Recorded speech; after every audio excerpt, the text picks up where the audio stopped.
চলি আছে এক্সাম আৰু পালেহি মোৰ উপজা দিনটো। Hey guys, welcome back to my YouTube channel. তেতিয়াহ'লে ব'লক আজি ভিডিঅ' আমি ষ্টাৰ্ট কৰোঁ। এক্সাম দি উঠি আমি গৈ আছোঁ তাহাঁতৰ ৰুমলৈ।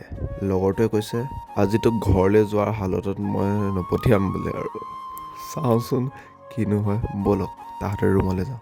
তাৰ আগতে বাৰ কাৰণে এইটো লৈ ল'লোঁ গিফ্ট, কাৰণ আজি বাৰো বাৰ্থডে'। কমেণ্ট কৰি জনাবচোন কাৰ কাৰ থাৰ ভাল লাগে। दिखाते हैं इसका सब क्या होने वाला है। মই ভবাই নাছিলোঁ যে তাহাঁতি মোৰ কাৰণে এনেকৈ ছাৰপ্ৰাইজ ৰেডি কৰিছে। তেতিয়াহ'লে ব'লক কেকটো কাটি লওঁ।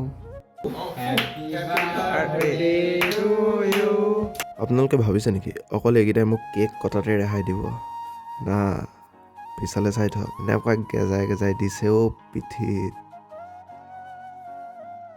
কেক খাই মেলি ঘৰলৈ বুলি ৰাওনা হৈছোঁ, কাৰণ বা ৱেইট কৰি আছে মন্দিৰলৈ যাবলৈ বুলি, কাৰণ দুইটাৰে বাৰ্থডে যিহেতু।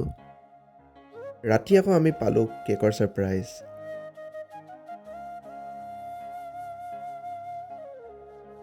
মোৰ বাৰ্থডে আৰু কেক আপোনালোকক নিদিলে হ'ব নেকি? এয়া লওক, এয়া আপোনালোকলৈ কেক। এক্সাম চলি থকাৰ কাৰণে ঘৰত চেলিব্ৰেট নকৰি বাহিৰলৈকে ওলাই গ'লোঁ। আজি বাৰ্থডে বুলি বাহিৰৰে খানাৰ অলপ জুতি লৈ লওঁ।